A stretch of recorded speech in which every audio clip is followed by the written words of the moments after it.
Hello, everyone. I think this is working.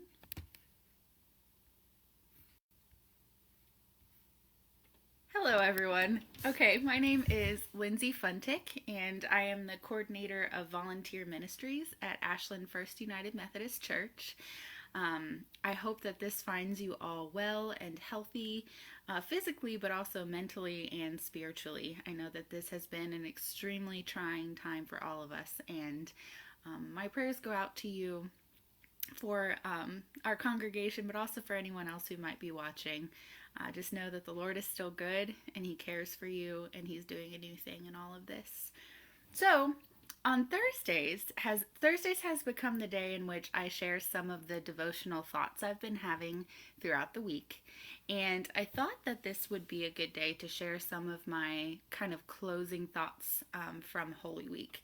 So last week we celebrated Jesus arriving to Jerusalem on Palm Sunday, and then him walking through all the steps that took him to the cross on Good Friday and out of the tomb on Sunday. So we celebrate today the fact that we have a risen Christ, and that is true yesterday, today, and forever. So praise God for that. As I was doing my Holy Week reading, I got to the walk to Emmaus, the road to Emmaus. So, for those of you who aren't familiar with the story, after Jesus raises from the dead, there are a couple disciples who are walking to Emmaus. So, they're on the road, and Jesus comes up next to them and starts walking with them, but they don't recognize who he is. And so, they have this whole conversation. Jesus kind of gets after them for not believing the things that had been told them before he died about him and about what the Messiah actually will look like. But a small detail stuck out to me in the midst of all of this. So I'm reading from Luke 24 verses 28 and 29. So nice and short. As they approached the village to which they were going, Jesus continued on as if he were going further. But they urged him strongly, "Stay with us, for it is nearly evening. The day is almost over." So he went in to stay with them. So I don't know what was in the disciples' hearts, if it was a matter of hey, this is the practice of hospitality and it's getting late, so please don't continue down this road. Or later on, they talk about how their hearts were burning within them as he was talking to them about the scriptures. So we don't know the motivation, but they asked him to stay, and so Jesus stayed. And this whole scene has really kind of gotten me thinking about the ways in which we don't notice the Lord, but the ways in which we can bring him in. So I relate to the disciples throughout the Bible in so many ways, because often they just don't get it, and often I just don't get it. And this is one of those cases in which they don't realize who it is that's walking next to them, but that doesn't change the fact that he is walking next to them. So I've just been thinking a lot about the fact that the Lord is walking with us every single second of every single day. And I think that especially in times of pandemic, this is a very easy thing to forget. And this is a very easy thing to maybe even take for granted or not think about. But the fact that the risen Christ was walking next to them was lost on them. But still the risen Christ walked, and he went through this mundane thing that is a walk down a dusty road with a couple of guys. So I think that my encouragement to myself and to all of you is just to pay attention to the fact that Jesus is walking beside you, and that he is present. And even when we don't see it, even when we don't understand or know who is in our midst. So there's that. But also I find it so fascinating that Jesus made to keep on going.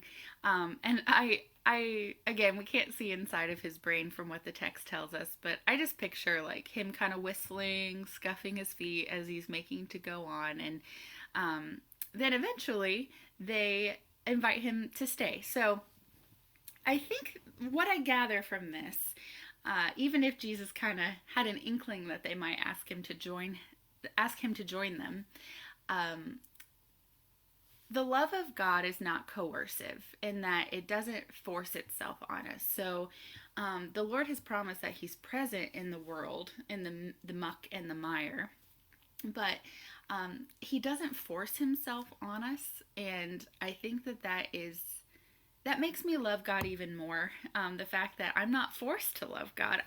These disciples were not forced to invite him in to stay. Jesus could have kept on going. He was present with them and he was right there, but they didn't have to say, "Hey, come be with us."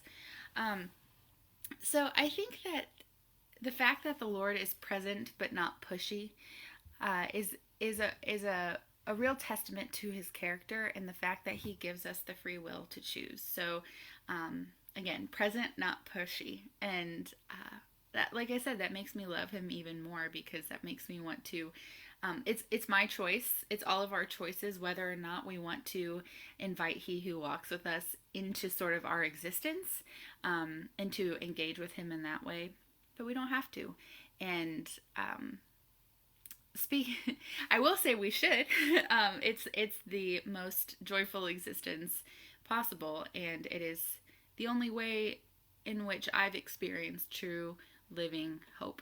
And especially when the world is in chaos and nothing is sure, this is the thing that's keeping me steady. The fact that I have invited Jesus to stay with me, and he does. All you have to do is ask.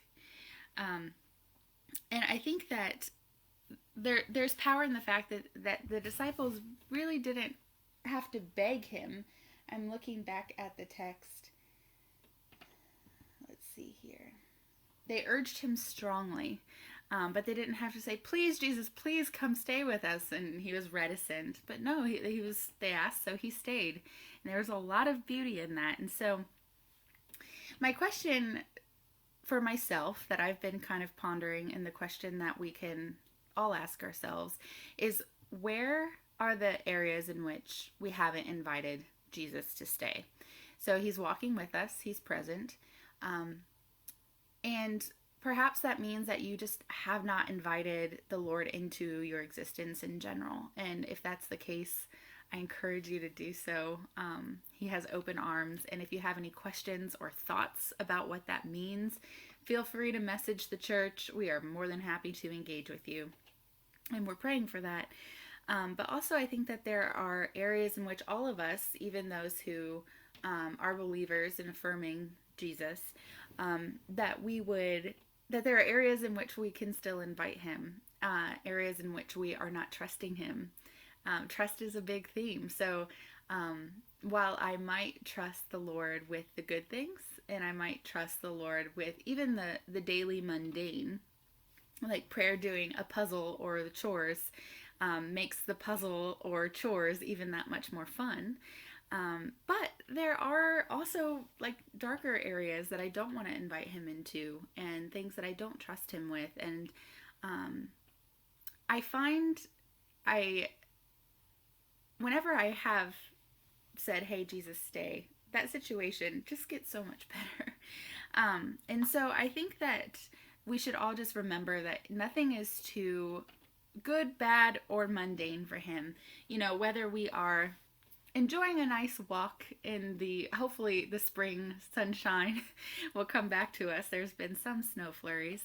But whether we're enjoying a nice, peaceful walk and all is right with the world, whether we are grieving over the fact that we can't go on that family vacation, or we haven't seen our parents in weeks, it's heartbreaking, but he's walking beside us and wants to engage with us on that. And also, if you're just sitting down to dinner, it's microwaved Campbell's chicken noodle soup, he wants to be invited into that as well.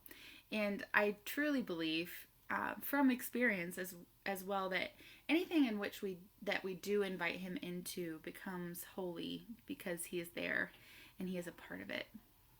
So he wants to be invited.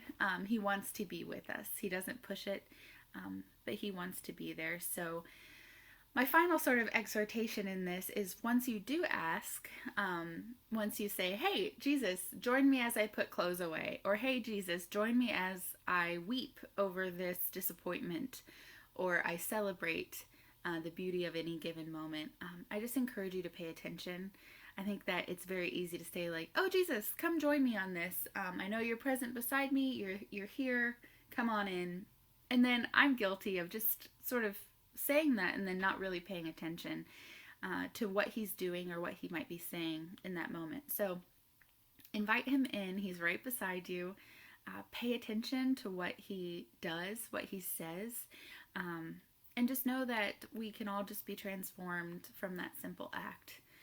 So, those are just kind of a few of my thoughts from a couple of verses on the road to Emmaus. So, if you have any thoughts or questions or concerns or prayer requests or any funny knock knock jokes, feel free, message the church. We'd love to hear from you.